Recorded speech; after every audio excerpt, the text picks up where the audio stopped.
Hello, my name is Cynthia. Welcome to my Flosstube video. If you love beautiful needlework, you like to talk about it, you like to see examples of it, and most importantly, you hope to be inspired to create your own beautiful projects, you're in the right place.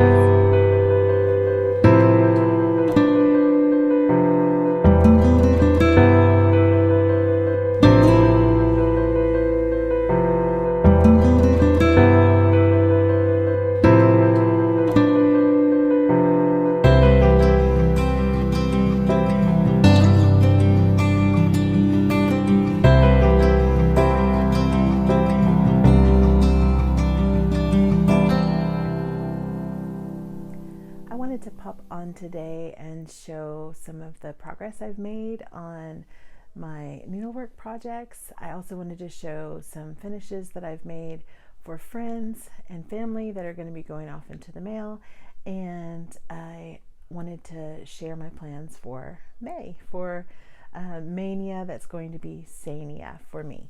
So let's get started with the projects I've finished. I had several freebies that I worked on this month. I had larger projects that I could have been doing, but my mind was not as focused, so I ended up kind of doing smaller projects, but they were a lot of fun. This one I had already shared in my stash drive as something I wanted to do for my daughter, and it's a Snowflower Diary freebie. It has a little witch for every season. She comes with a black costume, but I changed it to purple for my daughter. So that was just some colors I had. I think that's a Victorian motto purple and some DMC. And I finished it to sort of be a companion to this other snowflower piece I showed you in my last Flosstube.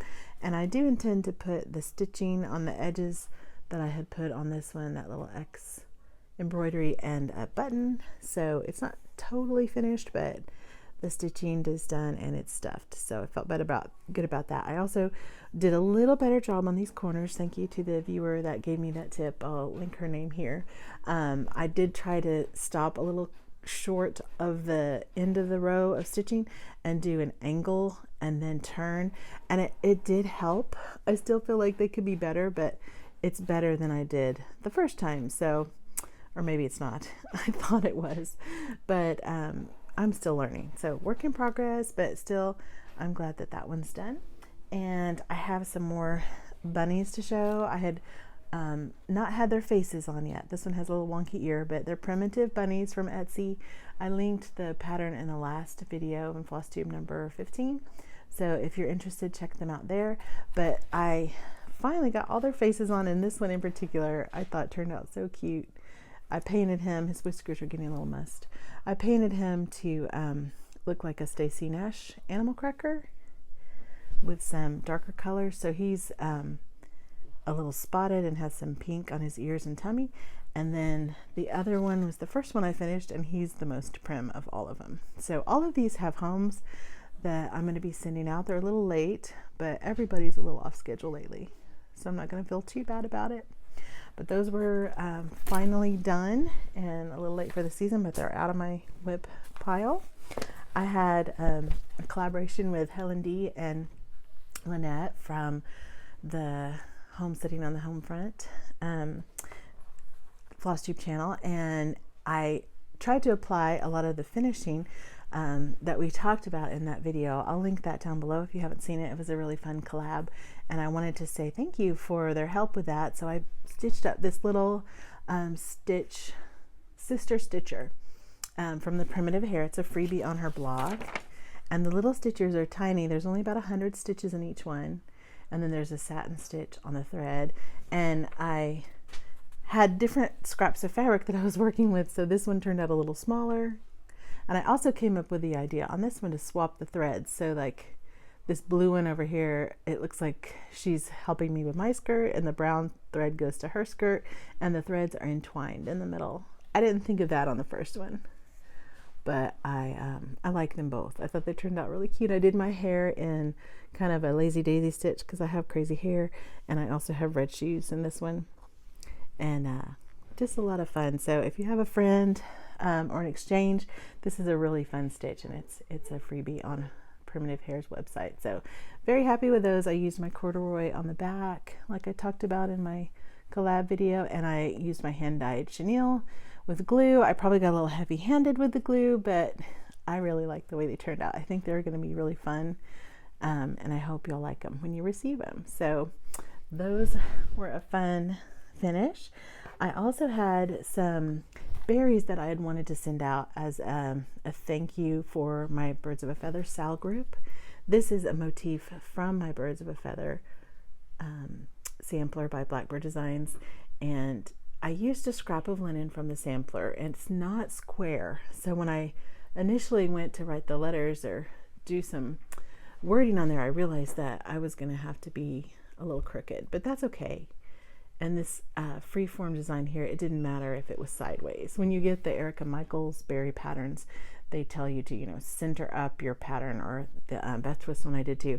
But I didn't have that option on this, so if you do a freeform flower, it's okay. And my intention is, I have two pieces of, or two strawberries, one's big and one's small, and I'm going to join them with some lace, and I thought they could drape them over the side of the sampler just as a thank you for their friendship and for stitching with me. So this is a little scrap of corduroy and some wool felt on the top matches, and I'll probably put some bells and buttons on those to have those sent out. So I had one of those. I wanted to show you how easy it was. I haven't stitched this one together because I wanted to show you. On the back, you just stitch, or you just trace the template with pencil, and then if you kind of finger press the edges, you can know where to stitch. So I didn't have a pattern. I just took a few motifs from the sampler. My top edging is a little wonky, but that's okay, because when you gather it all together, it doesn't really matter. And then I back stitched our initials on the side for Kim and Becky and I. So these are some gifts that are going out, and they're so easy to make. I can link a tutorial by Beth Twist on doing these by hand. If you don't have a sewing machine, basically all you have to do is stitch this side together and then do a gathering stitch. It's really, really easy and a fun little gift. I also made one for another friend that sent me a surprise package on a really sad day that really brightened my spirits, and I wanted to return the favor. I just made this up as I went with some different motifs. This one wasn't based on a sampler, it's just an initial. And again, because it's a scrap, I couldn't do it square, but I didn't think it mattered. It has some bees on there and some tiny little scissors and a needle. I used the Light Effects metallic floss. I don't know if you can see that, but I really like the way that turned out. And I'm gonna again add another bell and a hanger on here so that she can just stick it somewhere and feel appreciated. So those are super fun gifts, and I hope they'll mail well. They're pretty lightweight and easy to send off. So those were some gifts I had for friends. And the last finish I wanted to show you was my Prairie Schooler ornament for March.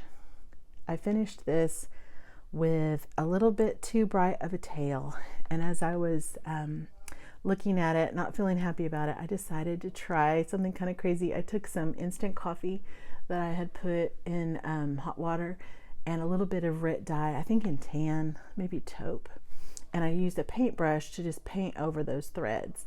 And it's not super evident, but it's definitely toned down from the white. It almost just was glaring to me the way I had it before. I'd used 3365, the winter white, and I needed to have used light mocha, which is what I've used on most of these ornaments. So just a little fix that I attempted, and this is what it looks like. I've shown this several times before, but if you haven't seen it, and it got a little bit of water on it, but that rooster was supposed to be totally brown, so I kind of jazzed it up with my color palette, and I like it a lot. That's Christmas Past by Prairie Schooler. There's 9 of those total, and I'm trying to do one a month. So this is month 3, feeling good about that. And those were my finishes for the last couple weeks, or at least since I saw you. And now I'll show you some whips.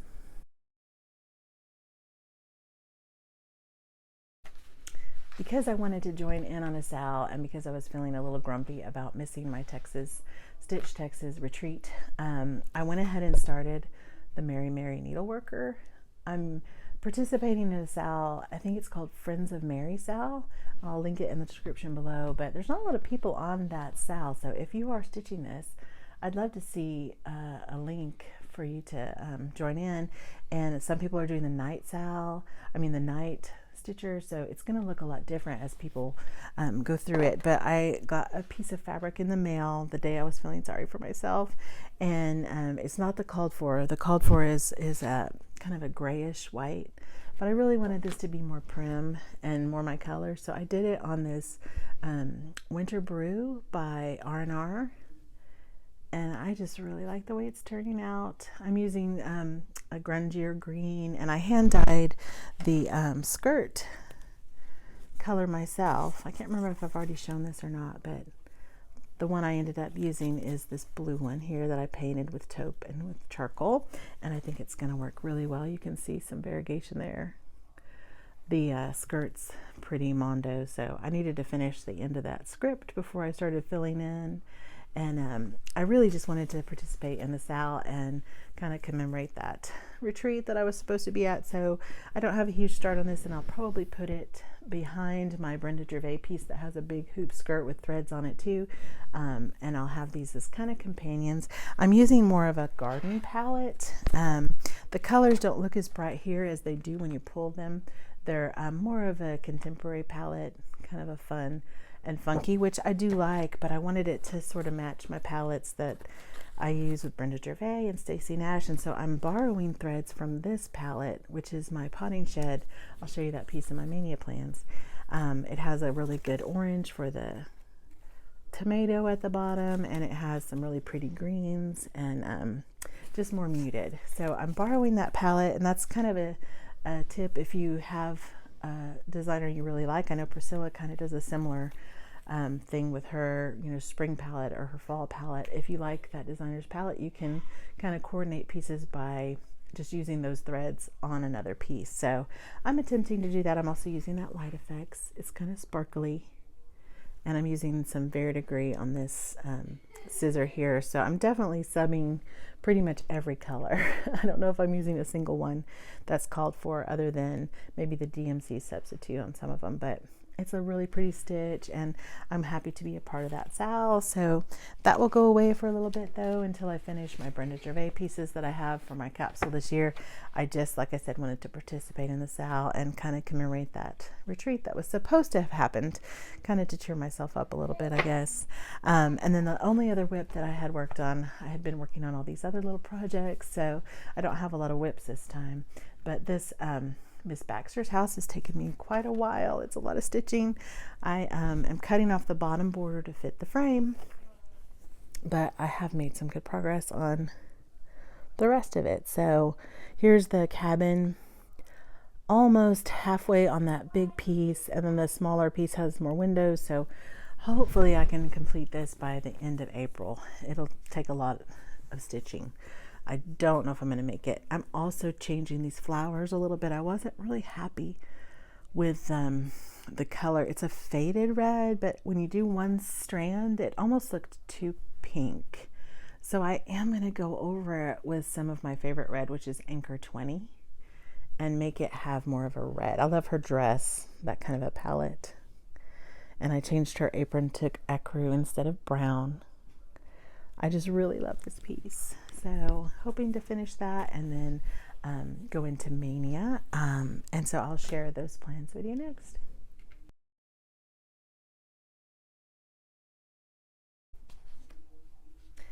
Almost forgot, before I go into my Mania or Sania plans, I wanted to show a couple patterns I got kind of on a lark. This piece from Elm Lane I saw, I think, on Beth Twist's market recap, and I just fell in love with it. So I quickly went to the website and saw that she had free shipping. I don't know if that's an always thing, but this is meant to be on a shaker box, one of the wooden shaker boxes from Elm Lane. They're very pretty and they're very pricey. I didn't intend to use it in that manner. I'm actually going to put it in a round on top of my ceiling tin. I've been looking for a piece that really could be a seasonless, like, put it up all the time in my entryway, and this was perfect. It has an alphabet at the top, but I'm subbing out, actually she subbed out an alternate verse. It's called Come to the Water, the piece, as you can see, and the alternate verse says, come to the living waters, come, sinners obey your maker's call, return ye weary wanderers home, and find my grace is free for all. I just love that. I'm changing the pond a little bit. The Brenda Gervais piece, I'll try to insert a picture of it here, that came out at market. I really liked the pond on that Quaker Manor Hill. It's kind of a turquoisey color pond, and so I ordered that thread. It's called Lettuce Leaf. It's not here yet, but I'm going to sub that out, and I'm probably not going to stitch this year, but I just wanted to remember that I had that thought, so I'm grabbing that floss. I love the white flowers on that tree, on the darker fabric. I'm always drawn to that, and I love the verse. So this is exactly what I was looking for. I just had to snatch it because I was excited to find it. And I also had been looking for this. This is the working copy I made, the Trick or Treat Row by Bent Creek. I found on eBay. I'd had a search saved. I don't see the buttons.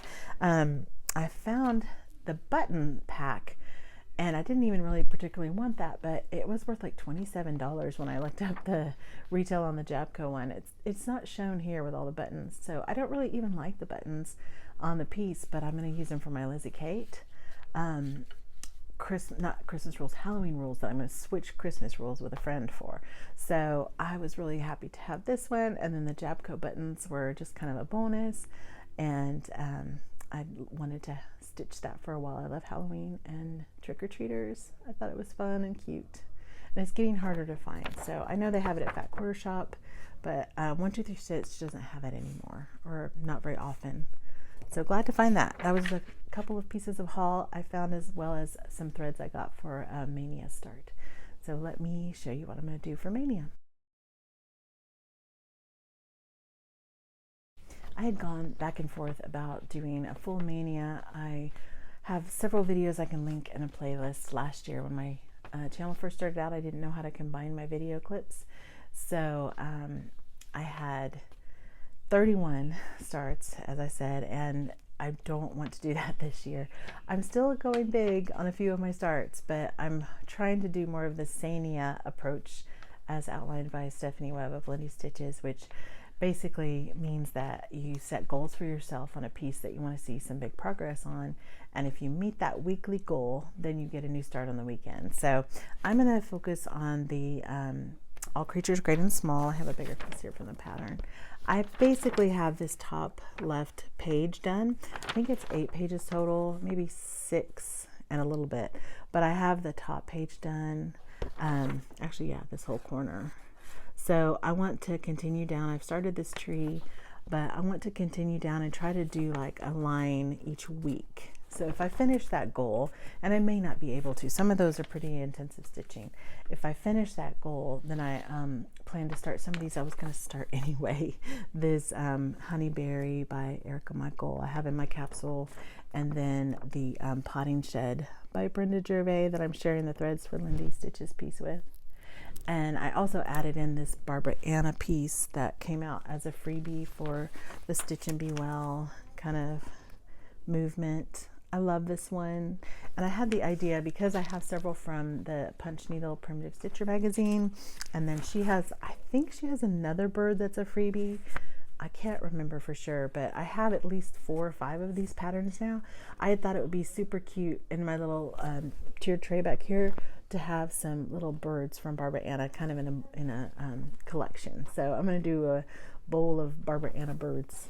I like alliteration, and I just thought that would be fun. I may not get to that one. That'll probably be kind of my last priority, but there are 5 Sundays, so I was going to start that last one if I make through all the rest of these. The other one I had gotten from Market, and I was just kind of excited to get them started because they really are inspiring to me now, and I hate to put them off too far. I am going to put some conditions on them. This Consider the Lilies. A lot of people are stitching. It's so beautiful and so ginormous. I want to finish All Creatures Great and Small altogether before I really focus on that piece. But I thought if I get my weekly goal in, I do want to put some more stitches in on this. I say some more stitches because I kind of cheated. When I thought about this piece, I decided if I'm going to be working on it a really long time, I want to do whatever I can to make myself want to work on it. And for me, that meant substituting the threads for silk. Not all of them, but the border is a lot of stitching in particular. And so I thought I would start there, and I'm really happy with what I've done. I found some dinky dye silk that I thought was reminiscent of the picture. Now, it turns out that's the one I'm using for the lilies. It turns out the colors that you see in the photo, as is often the case, are not quite like the threads. This to me looks pretty bright and springy, which I really liked. Not too bright, but a little more of a change from the kind of primitive colors. And really, when you get the threads, I've seen them from some friends in my stitching group, they are much more like a terracotta. In fact, it's called gassed terracotta and clay and kind of darker. And so this pumpkin spice is a little bit bright compared to my friend's starts, but I still really am happy with it. I also got this one called Wild Honey to be the center of the flowers. It's in a floss away bag, sorry, but they're just beautiful silks and they're very soft. And then the seagrass is a real favorite. I borrowed it from another piece and I'll have to get more, but it's a really dark kind of mossy green. I prefer this color of a green to like an emeraldy color. I like it to be a little more prim. So that is a sub for Oscar, which I think is a pretty good one actually. And so I kind of did just a thread test. I didn't really start it. I just wanted to see how it looks. This is Light Mocha by Zweigart. It's just a undyed, or it's not modeled. It's just the light mocha color, but I thought it was really pretty and I'm really happy with it. I don't think I'll make every flower this color. I have the DMC sub, in fact, here. That'll probably be every third one or something. But for the most part, I'm going to use that silk and really enjoy the process. But like I said, I'm just going to work on it that first weekend if I get my goal met, and then work on it when I'm done with all creatures. So that was my first start for Mania. The other one was the stables at Hollyberry Farm, and I'm sort of justifying it because in my Mania last year I ended up scrapping the summer tribute piece. My even weave from Joann's was not even. It made all of my stitches rectangles and I got really upset with it and I just ended up scrapping it. So I repurposed a piece of linen that I already had. Another way I justified it. I had been stitching on Susan Rambo just a teeny tiny bit. I got sick during September for my birthday starts on samplers, and this one just really was not speaking to me. I felt like it really was too floral for where I wanted to put it, and so I'm going to do a farm piece instead. I dipped this, oh, it's got a stray thread. I haven't started this one. In fact, I just have to unpick that other flower, but I dipped it in some Rit dye and tan and tried to make it match the called for, hang on just a second. The called for is actually this color. I got that in the mail from my friend, and it was so timely because not only did I want to use it for Mary, but this is the called for fabric for stables. So I was able to compare, and I didn't quite match it, but I thought it was close enough, and it kind of gave you the idea of the kind of ambery tan colors because it has a big white house on it, and I wanted that to really pop on the fabric. So I think it's going to, and if you look at it, I'm not stitching the lawn. It's a big white house, it's a big red barn, and a couple of motifs. I'm going to change the alphabet to a scripture, and that border is not the typical hollyberry border. Most of those farms, like the Christmas one and the Halloween one, and the spring one too, I think have just solid flower borders, which I love, and they're so pretty, but I'm doing that with Miss Baxter, and I just didn't know if I could do another. The summer tribute was another solid flower border. So I thought, well, it's bigger, but it's not as much stitching in the border. And I have a frame that's going to fit it perfectly. I meant to bring it. It's over there. I don't think you can see it from here. But I have a 20 by 16 frame. And I tried to do my finishing tip of stitching to the frame. I did the math on the cross stitch calculator. And I just added stitches until I got to a 16 by 20 finish. And basically what that means is if you add one more, it's kind of more of like a dip down and up. If you add one more dip on the top and one more dip on the bottom, you end up exactly 16 by 20. I think it's an extra 35 stitches. And I thought 35 stitches is not that bad. If it will fit that frame perfectly, then I'll have it already displayed. And because it's a farm piece instead of a Christmas or Halloween hollyberry, I think it's actually more versatile in the home. I can have it up all the time and not feel like it's out of season. So those are the ways I justified it. I know it won't be a huge project, but I unkitted the summer tribute, took that out of my plans. It didn't have a single stitch in it when I went back and looked at the project bag. I had actually swapped out the fabric, swapped out the threads, and never started it. So I'm not counting it as a Mania start, and I'm not counting it as a whip. I'm going to use hollyberry stables instead and just stitch on that after I finish Miss Baxter. So those are my plans for Mania. Thank you for watching my video today. I hope that you found something to be inspired by and a little bit of rest from your troubles. I pray that you are well and feeling as peaceful as you can in this stressful time. And I always encourage, if you have a prayer need, please leave that on the community tab, or you can email me. I'll leave my email below. You can access the community tab from your phone or the computer.